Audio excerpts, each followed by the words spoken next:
네, 우리 오늘 말씀의 제목이 하나님을 찬양하는 삶입니다. 저를 따라서 이렇게 하나님 앞에 이렇게 한번 고백해 보면 좋겠어요. 오른손을 가슴에 한번 얹으시고 저를 따라 고백하겠습니다.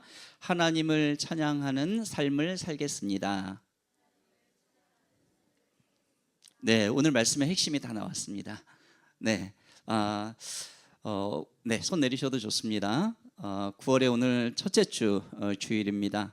지금 우리가 고백했던 것처럼 그 하나님을 항상 찬양하는, 하나님을 경배하는 삶을 살면 좋은데 우리 인생의 사이클이 꼭 그렇지만은 않은 그런 환경과 상황을 줄 때가 있습니다. 하나님을 마음껏 찬양하고 기쁘게 찬양하시는 분들, 여기 오늘 아까 우리 찬양했는데 그런 분들도 계실 것이고요. 어떤 분은 아마 고난과 어려움의 터널을 지금 지나시는 분들도 계실 거예요. 또 포기하지 않고 기도하시는 분들도 계실 겁니다. 그리고 기도하고 마는 게 아니라 기다려야죠. 또 하나님이 지금 바로 응답을 주실 수도 있지만 또 나중에 또 응답을 주실 수도 있기 때문에 기다리는 분들도 계실 거예요. 하나님의 응답 주셔서 감사하고 또 찬양하고 또 그런 삶을 살다가 또 고난과 어려움을 겪는 이러한 사이클을 우리는 경험하고 있습니다. 여러분들은 지금 어떤 시점에 계십니까? 찬양과 고난과 기도와 기다림과 응답과 감사와 또 찬양의 이 사이클 속에서요. 오늘 이 시편은 150편의 1절에서 6절 150편 전절입니다. 이 편을 장으로도 읽어도 괜찮아요. 그래서 뭐 시편 150편 또는 150장 이렇게 해도 관계는 없습니다. 이 시편은 크게 두 부분으로 나눌 수가 있는데요. 시편의 전반부는 89편까지를 볼 수가 있습니다. 이 89편까지의 내용은요 좀 암울해요. 다윗과 솔로몬의 시가 많지만 그 속에서 이 사람들은요 고난과 탄식과 절망과 죄와 이런 고백들을 많이 하는 장면, 그리고 그것에 굴하지 않고 하나님의 이름을 부르며 기도하는 장면들이 89편까지의 전개가 됩니다.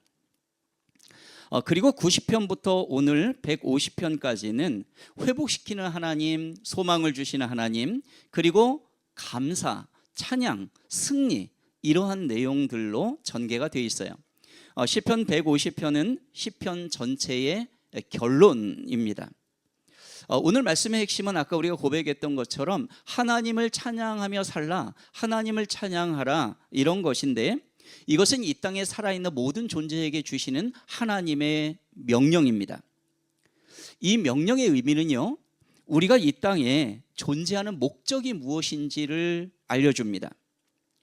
이 명령은요, 우리 삶의 중심이 무엇이 되어야 하는지도 알려주고 있고요, 우리의 믿음 생활의 결론이 무엇인지도 알려줍니다. 오늘 이 말씀을 통해서 우리는 찬양을 왜 드리고 있는지, 또 어떻게 찬양해야 하는 건지, 그리고 우리 삶에서의 찬양이 무엇인지를 한번 하나님의 음성을 듣고자 합니다. 자, 오늘 본문을 살펴보면은요, 찬양의 몇 가지 요소가 여기에 담겨져 있는데, 첫 번째는 뭐냐면 찬양의 장소입니다. 한번 따라해 볼까요? 찬양의 장소. 네, 1절을 보게 되면, 자, 1절 한번 다시 한번 읽어볼게요. 다 같이요. 할렐루야, 그의 성소에서 하나님을 찬양하며 그의 권능의 궁창에서 그를 찬양할지어다. 아멘. 네, 찬양의 장소를 말하는 1절의 제일 앞부분을 보면 할렐루야로 시작을 하죠.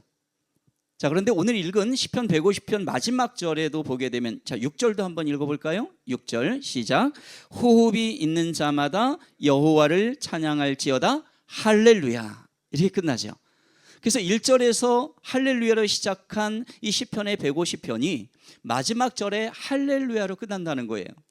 아까 우리는 우리 목사님이 저 나올 때 할렐루야로 인사합시다 이렇게도 얘기를 했죠. 자, 그럼 우리가 할렐루야 할렐루야 하는데 이 할렐루야의 의미는 뭔지 먼저 우리가 좀 살피고 가면 좋겠습니다. 할렐루야는 하나님을 찬양하라는 의미예요. 근데 이걸 어원적으로 분석을 해보게 되면은 이 할렐루야의 이 할렐루는 할랄이라고 하는 히브리어에서 옵니다. 할랄이라는 단어는 자랑하다, 빛나다, 찬양하다의 원뜻을 가지고 있어요. 여기에 명령형 복수가 붙어서 할렐루가 된 겁니다. 그러니까 할렐루야 우리가 할 때는 나 혼자서만 찬양하고 하나님을 높이는 것이 아니라 우리 집단으로 공동체로, 바로 여러분들은 오늘 그렇게 할렐루야 하면서 하나님을 높인 거죠. 그래서 명령형 복수가 할렐루가 된 것이죠. 여기에 야가 붙었는데 이 야라고 하는 말은 여호와의 축약형입니다. 그러니까 하나님을 뜻하는 말이에요. 그러니까 할렐루야 하면은 뭐예요? 하나님을 찬양하라, 이런 이야기죠. 자, 여러분 이 의미를 알고 우리 하나님을 한 번 더 찬양해 볼까요? 따라합시다. 할렐루야. 네, 그겁니다. 하나님을 찬양하는 거예요. 자, 그런데 거기에서 이어지는 말씀을 보니까 하나님께서 어디에서 찬양하라고 했느냐 하면 마치 장소를 지정해 준 것 같아요. 성소에서, 권능의 궁창에서 찬양하라, 이렇게 말씀하고 계시죠. 자, 성소는요, 하나님이 임재하시는 모든 장소를 말합니다. 이 땅의 모든 것, 하나님은 어디에나 임재하시죠. 무소부재하신 분이잖아요. 그렇죠? 예, 그리고 권능의 궁창의 궁창은 원래 하늘 또는 천국, 우주라는 의미를 갖고 있어요. 그러니까 이 성소에서, 권능의 궁창에서 하나님을 찬양하라는 얘기는 뭐예요? 하늘에서 땅, 모든 우주, 이 온 세계를 통틀어서 모든 만물들은 하나님을 찬양하라는 거예요. 어디에서나 하나님을 찬양하라는 것이죠. 하나님은 어디에서나 찬양받기에 합당하신 분이십니다. 아멘. 찬양은 오늘처럼 이 주일날 교회에 나와서 성전에 나와 하나님을 찬양하는 것, 그것만이 아니라 바로 우리가 있는 가정에서 하나님을 찬양할 수 있죠. 직장에서 하나님을 찬양할 수 있어요. 저도 그렇지만 아마 여기 아빠들 그런 분들 많이 계실 겁니다. 운전을 하는 차 안에서 찬양 틀어놓고 막 소리 지르시는 분들도 계세요. 저만 그런가요? 네. 그렇게 기도도 하고 찬양도 하고 막 그렇습니다. 골방에서도 기도할 수 있고 찬양할 수 있죠. 자, 성경에 보니까요, 어떤 사람이 감옥에 갇혔는데 하나님을 찬양하더라고요. 자, 그 사람 누굽니까? 바울과 실라라고 하는 사람입니다. 사도행전 16장 25절 말씀인데요, 한번 읽어볼게요. 시작. 한밤중에 바울과 실라가 기도하고 하나님을 찬송하며 죄수들이 듣더라. 어디에서 찬양했다고요? 감옥에서요. 감옥에도 임재하시는 그 하나님을 생각하면서 하나님을 찬양하고 경배하고 하나님을 올려드렸다는 이야기예요. 자, 여러분, 우리가 하나님을 찬양하는 장소는 어디라고요? 무소부재입니다. 어디에나 계시기 때문에 어디에서나 하나님을 찬양하는 것이죠. 자, 두 번째는 무엇이냐면 찬양의 이유입니다. 따라해 볼까요? 찬양의 이유. 찬양의 이유는 찬양의 내용을 말합니다. 우리가 무엇을 찬양하느냐 하는 이야기죠. 자, 2절 말씀인데요, 읽겠습니다. 그의 능하신 행동을 찬양하며 그의 지극히 위대하심을 따라 찬양할 지어다. 아멘. 뭘 찬양하라고요?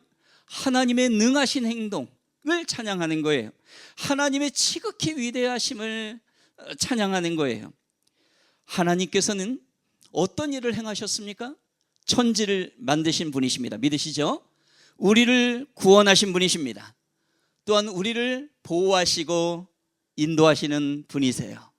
우리가 어떤 상황에 있든지 오늘 이 예배 자리까지도 하나님이 인도하셨고요, 그리고 중요한 일들을 결정하는 지혜도 주시는 분이십니다. 그래서 그분의 성품을 찬양하는 거예요. 그분의 위대하심을 찬양하는 거고요, 그분의 신실하심을 우리는 찬양하는 겁니다. 자, 구약 성경에 보게 되면 모세라는 사람 여러분 잘 알죠? 모세는 기적을 경험한 사람이에요. 애굽에 갇혀있던 이스라엘 백성, 430년 동안 포로로 갇혀있던 이스라엘 백성들을 하나님의 명령에 의해서 탈출시킵니다. 홍해를 가르는 기적을 맛보게 되죠. 그 기적을 맛본 모세가 하나님께 이렇게 노래하고 이렇게 찬양을 합니다. 출애굽기 15장 1절 말씀인데요, 같이 읽어볼까요? 이때 모세와 이스라엘 자손이 이 노래로 여호와께 노래하니 일러스되 내가 여호와를 찬송하리니 그는 높고 영화로우시며 말과 그 탄자를 바다에 던지셨음이로다. 아멘. 말과 그 탄자는 바로 이 이스라엘 백성들을 추격하고 있는 바로 애굽의 군사들을 말하고 있는 것이죠. 모세는 기적을 맛본 그 체험을 통하여서 그 위대하신 하나님을 찬양했습니다. 반면에 우리는 다윗을 잘 알죠. 다윗은 굉장히 훌륭한 왕입니다. 하지만 이 다윗은 범하지 말아야 될 죄를 범했죠. 부하 우리아의 아내 밧세바를 침실로 불려들여 간음을 합니다. 불륜을 저지르는 거죠. 그것뿐만 아니라 자신의 그 사랑하는 부하 우리아 장군을 전선 앞으로 내보내서 죽게 만들어요. 즉, 이 다윗은 간접 살인을 저지른 겁니다. 나중에 이 자신의 죄악을 깨닫게 됩니다. 그러면서 회개하면서 하나님 앞에 용서를 구하면서 하나님을 찬양합니다. 시편 51편 14절 말씀을 읽겠습니다. 시작. 하나님이여 나의 구원의 하나님이여 피 흘린 죄에서 나를 건지소서. 내 혀가 주의 의를 높이 노래하리이다. 아멘. 자, 다윗은 자신의 죄를 어떻게 고백했습니까? 피 흘린 죄를 제가 지었습니다.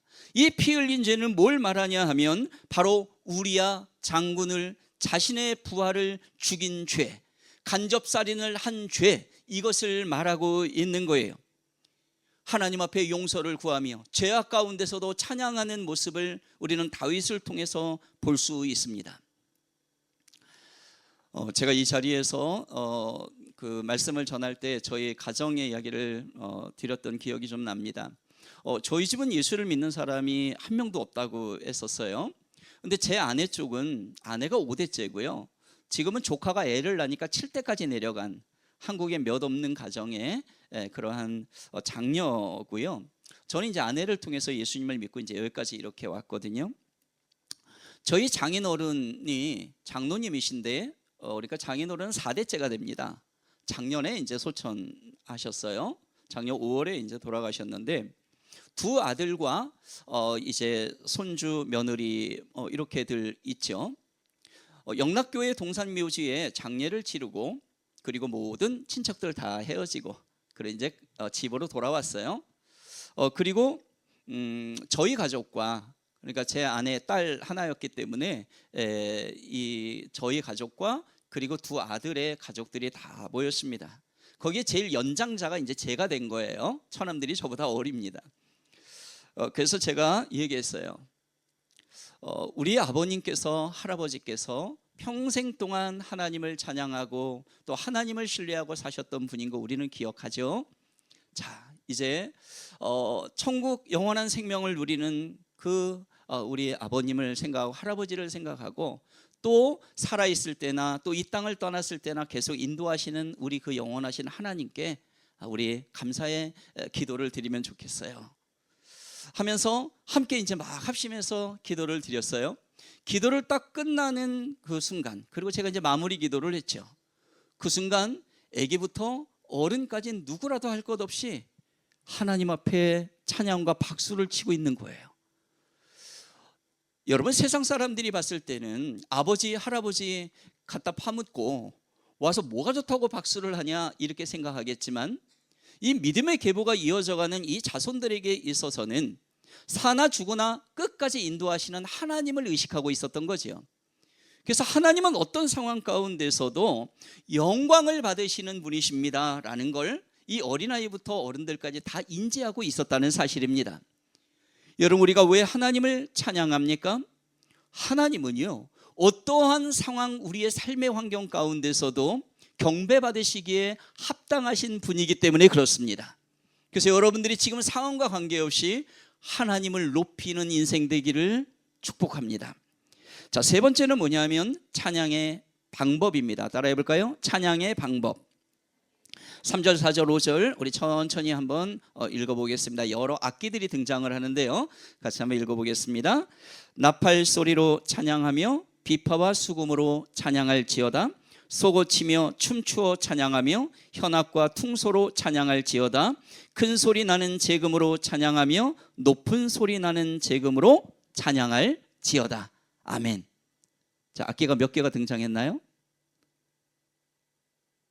네, 그게 중요한 게 아니고, 자, 여기에 등장하는 악기들을 좀 한번 좀 분류를 해볼게요. 자, 분류를 자, 음악적 또 소양이 있는 분들은 금방 아실 것 같은데, 자, 일단 부는 악기가 등장을 합니다. 입으로 부는 악기 뭐가 등장해요? 자, 나팔이 등장하지요. 또 퉁소 아시죠? 피리보다 좀 큰 거, 퉁소가 등장을 하죠. 이렇게 부는 악기를 우리는 뭐라고 합니까? 관악기라고 얘기를 합니다. 네, 음악적 소양이 있는 분들이 별로 없으신 것 같은 네, 관악기라고 하죠. 자, 그리고 비파가 있어요. 비파. 자, 비파, 줄이 있는 거죠. 수금. 네, 이런 걸 뭐라고 하죠? 현악기. 그렇죠, 현악기. 네, 그리고 두드리는 악기가 있습니다. 뭐가 있어요? 소고. 그죠? 작은 북을 말하는 거예요. 두드리는 거. 타악기라고 얘기를 하죠. 그러니까 관악기, 현악기, 그리고 타악기가 등장했고요. 큰 소리 나는 제금은 뭐냐면 이렇게 부딪히면 소리 나는 건데요. 이걸 좀 자세히 살펴보니까 심벌즈 여러분 아시죠? 근데 작은 심벌즈, 뭐 캐스터네츠까지는 아니고 그냥 조금 작은 심벌즈, 이렇게 부딪히면 소리 나는 거. 그리고 높은 소리 나는 제금은 뭐냐면 정말 큰 심벌즈입니다. 정말 큰 심벌즈. 그러니까 모든 악기들이 지금 다 동원돼 있어요. 할 수 있는 다양한 방법으로 찬양들이라는 거예요. 전심을 다해서 찬양을 하라는 것입니다. 기쁨과 열정과 감사함의 마음을 가지고 그 경배받으시기에 합당하신 하나님을 찬양하라는 거예요. 자, 다윗이 언약궤를 예루살렘으로 옮길 때 그 장면에 춤을 추는 장면들이 나와요. 다윗도 춤을 춰요. 다윗은 왕 아닙니까? 그런데 춤을 추고요. 이스라엘 백성들이 함께 법궤, 언약궤는 바로 하나님을 상징하잖아요. 하나님 앞에서 기뻐하며 춤추는 장면이 나옵니다. 사무엘하 6장 14절 15절 말씀인데요. 읽어볼게요. 시작. 다윗이 여호와 앞에서 힘을 다하여 춤을 추는데 그때 다윗이 배 에봇을 입었더라. 다윗과 온 이스라엘 족속이 즐거이 환호하며 나팔을 불고 여호와의 궤를 메어 오니라. 아멘. 자, 여호와의 궤는 바로 법궤, 언약궤를 말하고 하나님을 상징하고 있는 것이죠. 자, 다윗이 입었던 옷은 배 에봇입니다. 배 에봇은 일반 제사장들이 입는 옷이라고 해요. 이 옷을 입고 하나님 앞에서 힘을 다해 춤을 추는데 이 다윗뿐만 아니라 다윗과 온 이스라엘 족속들이 즐거이 환호를 지르는 거예요. 와 하는 겁니다. 그리고 나팔을 붑니다. 그리고 여호와의 궤를 메어오고 있는 그 장면, 그 속에서 하나님을 마음껏 높이고 있는 것이죠. 자, 찬양의 방법은 무엇입니까? 모든 걸 동원하는 거예요. 여러분, 우리 지난번에 전교연 실현회 했어요. 그죠? 물론 못 오신 분들도 계시겠지만 오시지 못했다 하더라도 우리는 연상할 수가 있습니다. 은혜 받는 자리에 찬양이 들어가면 일단 빠른 찬양들이 있어요. 그러면서 애들이 막 뛰기 시작합니다. 여러분, 캠프나 이런 수련회 때 가게 되면 애들은 완전히 막 뛰는데 마치 용수철처럼 뛰어오릅니다. 한편으로는 메뚜기처럼 미친 메뚜기처럼 난리가, 여러분 보신 적 있죠? 어떻게 우리 교사 선생님들 하시는 분들은 그런 일들을 많이 보실 텐데 그 애들이 막 뛴단 말이에요. 막 그냥 난리가 나는 거예요. 그러면 우리 선생님들, 어른들도 뒤에서 같이 뜁니다. 왜요? 애들이 은혜 받으니까 너무 좋은 거예요. 하나님 앞에 막 뛰는 거예요. 그리고 그 다음 날 되죠. 오전에 또 집회를 하면 애들 은혜 받잖아요. 또 뜁니다. 어른들은요, 파스 바르고 있어요. 내 나이가 몇인데 이러면서요. 왜 뜁니까? 하나님이 너무 좋은 거예요. 기쁜 거예요. 경배하며 찬양하며. 여러분, 이번 10월 3일 날 일산 킨텍스에서 대형 집회가 열립니다.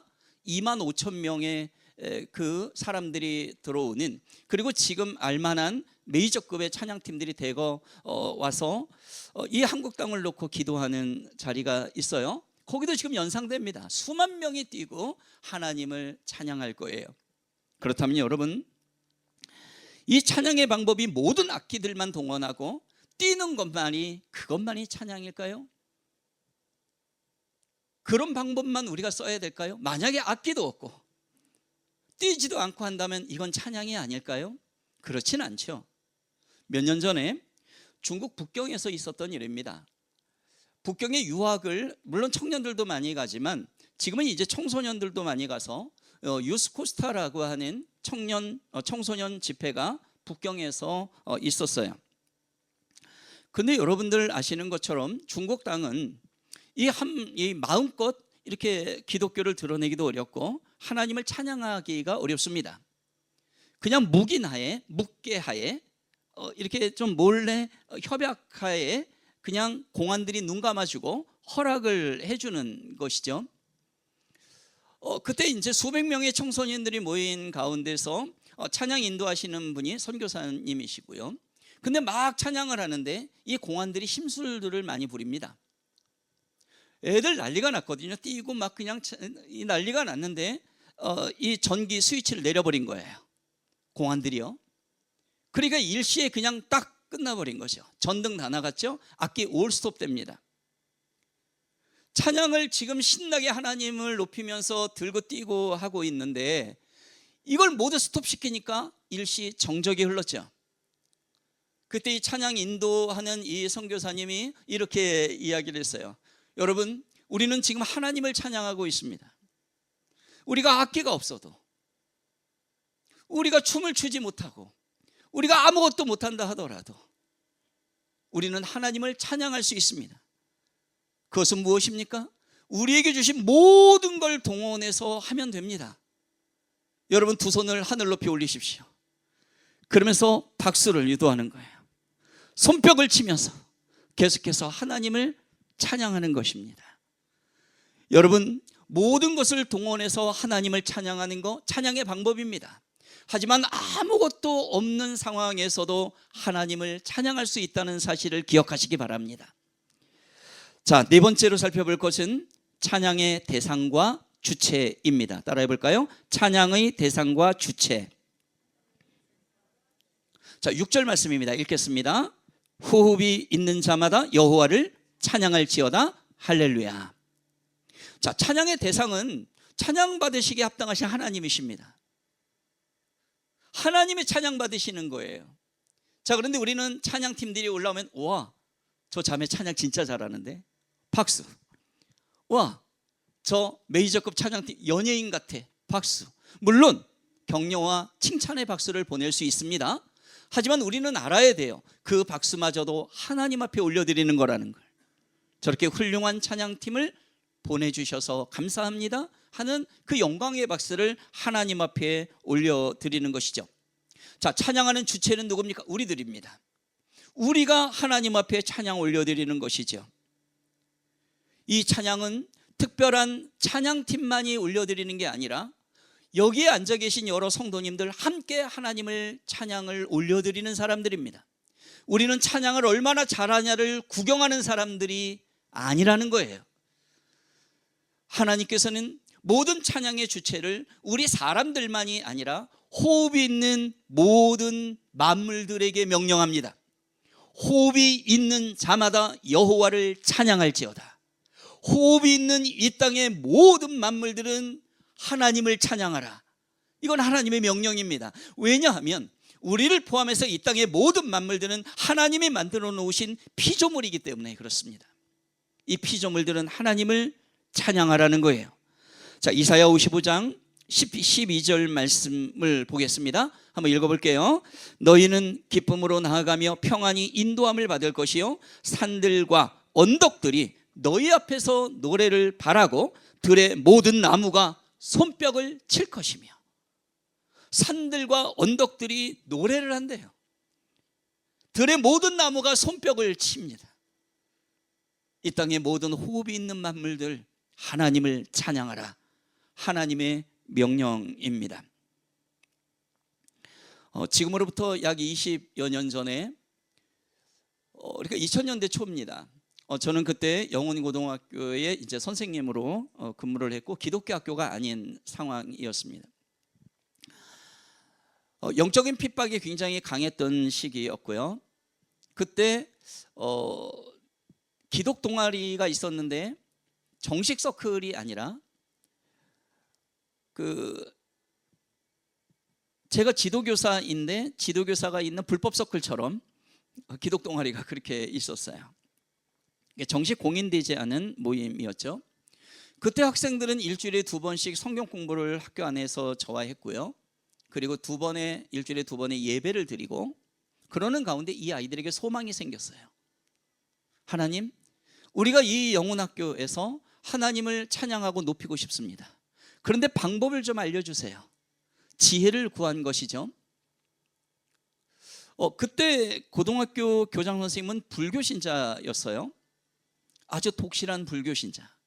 허락을 구해도 안 해줄 것 같고 하니까 이 아이들이 지금 고등학교와 저쪽 초등학교 사이에 있는 오른쪽에 있는 컴퓨터실 지하에 그 창고 같은 곳이 지금도 있습니다. 비만 오면 물이 빠져나가지 않고 습기가 차 있는 곰팡이 냄새가 나는 그 곳을 제가 열고 그곳에서 기도 모임을 했었죠. 이 아이들이 거기서 얼마나 기도를 했는지 모릅니다. 하나님, 이 척박한 환경 가운데 있는 이 영훈학교에서 하나님을 찬양하기를 원합니다. 자, 그런데 방법이 없는 거예요. 그래서 하나님께서 기도하는 가운데 지혜를 주셨는데 축제 때, 그때는 축제가 8월 달에 있었습니다. 여름방학 들어서기 전에요. 그 축제 때 나아가라는 거예요. 자, 그런데 축제 때 찬양을 들고 나아가면은 막을 것 같으니까 장기자랑 코너로 나갑니다. 그래서 그냥 노래와 춤 이런 식으로 해서 나아가게 돼요. 그리고 이 한 20명 정도 되는 아이들이 무대에 딱 서가지고 하나님을 찬양합니다. 저 중간 운동장에, 그때는 이 강당, 이 배군간이 없을 때입니다. 저 중간 운동장에 야외 무대가 설치됐고요. 그리고 교실의 의자 다 끄집어 내려갖고 중간 운동장에 쫙 앉아가지고 수백 명의 아이들이 있는 가운데서 이 20명의 아이들이 덜덜 떨면서 무대 위로 올라간 거예요. 영훈 역사상 처음으로 학생들이 운집해 있는 가운데서 또 선생님들과 교장 선생님이 있는 곳에서 하나님을 찬양하는 그 아이들의 마음을 여러분 한번 헤아려 보십시오. 이 아이들은 단복도 없어서 교복 입고 올라갑니다. 그리고 첫 번째 찬양곡을 또 이런 곡을 한 거예요. 저 죽어가는 내 형제에게 생명을 주소서. 얘네들이 찬양을 하는데 여기 앉아있는 우리 친구들이 다 죽어가는 영혼 같은 거예요. 그러니까 앉아있던 애들이 막 술렁거리고 난리가 났어요. 야, 누구 죽었냐? 장성곡 부르냐? 그 앞에 애들은 막 나와갖고 들고 뛰고 막 대중가요 누르고 춤추고 완전히 난리가 나서 분위기 업시켜놨더니 우리 애들이 올라와서 저 죽어가는 형제에게 이거 하고 있는 거예요. 근데 이어지는 찬양, 빠른 메들리 찬양, 주의 자비가 내려 기뻐하며 함께 막 율동을 하고 찬양을 하는데 맨 앞에 리더하던 남학생 하나와 여학생 하나가 있었어요. 근데 그 여학생 하나가 갑자기 무대 아래로 뛰어내려가요. 스포트라이트는 그 여학생을 비추고 있었죠. 이 여학생이 춤추며 어디로 가는가 했더니 맨 앞에 앉아있던 불교 신자 교장 선생님 손을 덥석 잡은 거예요. 이 교장 선생님이 무엇에 이끌려 나와가지고 같이 찬양에 맞춰 춤을 추기 시작을 합니다. 배불뚝이 대머리 불교 신자가 찬양에 맞춰 춤을 추니까 분위기 완전히 업됐죠. 자, 여러분, 이 아이들의 눈에는 거기에 앉아있던 믿지 않는 영혼들이 많이 보였을 겁니다. 하지만 그것보다 더 바라봤던 것은 하나님입니다. 하나님께서 기도 가운데 우리에게 마음을 주셨고 이 척박한 환경 가운데 있는 곳에서 경배받으시기에 합당하신 그 하나님을 찬양하라는 마음을 주시며 이 아이들은 그 무대에 올라갈 수 있었던 것이죠. 이것이 2000년도 8월 달에 있었던 일입니다. 여러분, 이 선배들을 통해서 후배들에게 그 찬양이 이어집니다. 기독학교는 아니지만 영적 싸움이 심하고 기독교를 정말 싫어한 분위기의 그 당시였지만 이 아이들은 하나님을 생각하며 선포하기 시작을 합니다. 이 아이들의 그때의 모습이 사진으로 있는데요. 우리 그 사진 잠깐만 좀 보여주시겠습니까? 여기 2000년대의 그때 아이들이고 이때 고1 17살 되는 아이들은 지금 40대가 되어 있죠. 이 아이들은 지금 애기 엄마, 애기 아빠가 되어 있고 그리고 장소가 없으니까 이쪽에 신성교회 본당을 빌려서 1년에 한 번씩 찬양제, 영혼 찬양제라는 행사를 했습니다. 이때 한 300~400명의 아이들과 어른들이 함께 찬양을 드렸죠. 이것이 후배들에게 이어집니다. 그 후배들에게 이어지는 영상이 준비가 됐나요? 네, 그 영상 잠깐 짧은 건데요. 한번 보겠습니다.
네, 됐습니다. 자, 여러분, 저 아이들이 무슨 장기 자랑을 한 게 아니에요. 그 상황에서 하나님을 바라본 거예요. 그 상황과 여건은 허락하지 않았지만 찬양받기에 합당하신 그 하나님이 우리를 이 학교를 위해 기도하게 하시고 우리의 삶을 이끈다는 그 믿음을 가지고 경배와 찬양을 올려드렸던 것입니다. 그런데 한 가지만 더 여러분들하고 나누고 싶은 것이 있습니다. 우리는 지금 할렐루야를 외치며 어느 곳에 섰는지 하나님을 찬양하는 찬양의 장소와 찬양을 왜 해야 되는지 그 이유와 방법과 그리고 대상과 주체를 우리가 살펴봤는데요. 우리가 살아가는 그 현장은 항상 우리가 교회에 와서만 있는 게 아니잖아요. 지금 우리는 교회에 와서 하나님 앞에 이렇게 찬양 드리고 말씀을 듣고 이렇게 예배를 드리며 나아가고 있지만 우리의 삶은 교회보다 세상에서 더 많은 시간을 살아간다는 겁니다. 그렇다면 우리는 삶에서의 찬양을 드려야 한다는 거죠. 다른 말로 표현하면 우리의 삶 자체가 찬양의 삶이 되어야 한다는 거예요. 그렇다면 우리가 일상에서 찬양하며 산다는 것은 어떤 삶을 말하는 것일까요? 그걸 좀 구체적으로 그 의미와 그 방법을 알면 우리가 그렇게 살아가지 않겠습니까? 그래서 한 3가지 정도로 여러분들과 나누려고 합니다. 어떤 권사님이 이렇게 그 평생을 사시면서 항상 손을 요렇게 돌돌 말아가지고 다니시는 거예요. 이렇게요. 그래서 어떤 집사님이 뭐라요? 권사님, 왜 권사님은 항상 뭘 쥐고 있는 것처럼 이렇게 다니세요? 그랬더니 권사님이 하시는 말씀이 나 예수님 손 붙잡고 있어. 그러니까 이 땅에 살아가면서 예수님 손을 붙잡는 동행하는 삶이라는 거죠. 그리고 이 손 난 놓지 않을 거야. 난 천국 가도 계속 예수님 손 붙잡고 있을 거야. 단적으로 말씀드려서 찬양의 삶이란 세상에서 내가 예배자로 살아가고 있는가? 예배자로 살아간다는 얘기는 하나님과 동행하고 있는가라는 이야기입니다. 하나님과 동행하면서 죽음을 보지 않고 바로 하늘로 옮기어진 사람이 있으니 그 사람의 이름이 누굽니까? 에녹이라고 하는 사람이죠. 에녹이라고 하는 사람은 죽음을 보지 않고 바로 천국으로 임했던 사람입니다. 찬양의 삶이란 하나님과 동행하는 삶이에요. 그럼 하나님과 동행하는 삶의 구체적인 방법, 첫 번째는 입술로 찬양을 하는 삶입니다. 한번 따라해 볼까요? 입술의 찬양. 자, 입술의 찬양은 뭐냐면 말로 찬양하는 것이죠. 입에서 나가는 말이 거룩한 말이어야 되고 기쁨과 감사와 기도가 넘쳐나야 된다는 것이죠. 자, 오늘 암송절이기도 했는데 데살로니가전서 5장 16절 18절 상반절 말씀입니다. 읽겠습니다. 항상 기뻐하라, 쉬지 말고 기도하라, 범사에 감사하라. 이런 삶을 살아가는 것이 하나님께 찬양의 삶으로 살아가는 방법입니다. 입술로 하나님 앞에 기도하고 기뻐하고 감사하고 찬양하는 습관을 들이시기를 바랍니다. 사랑과 축복의 언어를 많이 사용하시고 그 사랑과 축복을 나누는 그런 삶이 되기를 바랍니다. 자, 두 번째는 행동의 찬양입니다. 해볼까요? 행동의 찬양. 로마서 12장 1절 하반절 말씀인데 읽겠습니다. 너희 몸을 하나님이 기뻐하시는 산 제물로 드리라. 이것이 너희가 드릴 영적 예배니라. 자, 이 몸이라고 하는 것은 우리의 삶을 말하는 거예요. 너희 몸을, 너희 이 몸뚱아리가 육체만 말하는 게 아니라 우리의 삶의 현장 속에서의 우리의 삶을 말하는 거예요. 산 제물로 드리라는 얘기는 바로 영적 예배자로 살라는 것인데, 우리가 있는 곳에서 항상 예배만 드릴 수는 없잖아요. 그러니까 삶을 통해서 저 사람은 하나님 믿는 사람이네, 예배자네, 이렇게 인정을 받는 것이라는 건데요. 자, 이 삶은 구체적으로 뭐냐면 정직한 행동으로 살라는 겁니다. 순결한 삶, 성실한 삶, 용서의 삶, 사랑의 실천을 행하는 삶. 그리고 제가 항상 말씀에 비추어 강조하는 세 가지 한번 따라해 볼까요? 지행일치. 말씀을 알았다면 행동과 일치해야 됩니다. 두 번째 따라합니다. 언행일치. 말한 대로 행동하셔야 됩니다. 야, 우리 기도해야 돼. 그러면 내가 먼저 기도하는 삶을 살아가야 된다는 거죠. 하나 더 있습니다. 따라합니다. 신행일치. 믿음과 행동이 일치하는 삶. 이것이 바로 우리의 행동의 찬양, 삶의 찬양으로 드리는 것이죠. 자, 세 번째는 뭐냐면 고난 중의 찬양입니다. 이 고난은 어려움이죠. 하지만 물론 우리가 기쁨과 감사 어떤 상황도 있는데, 특별히 여러분들 고난 가운데 있다 하더라도 하나님을 찬양하라는 것이죠. 고난의 경험을 한 대표적인 사람이 성경 속에 누굽니까? 욥이라는 사람을 우리는 기억을 합니다. 정직하고 순전한 자로 인정을 받았지만 욥에게 고난이 오죠. 그러면서 모든 것을 다 잃어요. 가족들도 재산도 다 잃고 병까지 걸립니다. 자, 그렇지만 이 욥의 고백이 정말 아름답지요. 욥기 1장 21절 말씀입니다. 읽겠습니다. 이르되 내가 모태에서 알몸으로 나와 싸운즉 또한 알몸이 그리로 돌아가올지라. 주신 이도 여호와시요 거두신 이도 여호와시오니 여호와의 이름이 찬송을 받으실지니이다 하고. 아멘. 자, 나에게 모든 걸 주신 분도 하나님이시요 갖고 가시는 분도 하나님이시니 그 하나님이 찬송을 받으실 분이십니다. 나에게 무엇을 줄 때만 하나님을 찬양하는 게 아니라, 나에게 아무것도 없다 하더라도, 질병에 걸렸다 하더라도, 죽는 상황이 온다 하더라도, 그래도 나는 하나님의 것이오니 하나님을 찬양합니다. 고난 중에 찬양을 드리는 여러분 되기를 축복합니다. 진짜 찬양은 상황과 관계없이 하나님 앞에 올려드리는 것입니다. 여러분은 어떤 어려움이 요즘에 있나요? 어떤 염려가 있나요? 또는 어떤 기쁨이 있습니까? 아니면 어떤 질병 때문에 고생을 하고 계십니까? 그러한 가운데서도 하나님 앞에 입술로, 행동으로 어려운 가운데 찬양하는 여러분들이기를 축복합니다. 이 찬양은 우리가 모여서 노래하는 것만 얘기하는 게 아니라는 거예요. 우리의 삶을 통해서도 하나님을 경배하고 하나님 앞에 올려드리는 것이 삶의 찬양이라는 것입니다. 그 찬양을 우리에게 살라고 하나님은 말씀하시는 거예요. 여러분, 우리가 믿음으로 이 땅에 살아갑니다. 이제 9월이 여러분들 본격적으로 시작되었어요. 그죠? 우리는 믿음으로 살다가 천국에 갈 것입니다. 근데 천국에서 하지 않는 게 있어요. 우리는 이 땅에서 하지만 천국에서 하지 않는 게 뭡니까? 바로 전도입니다.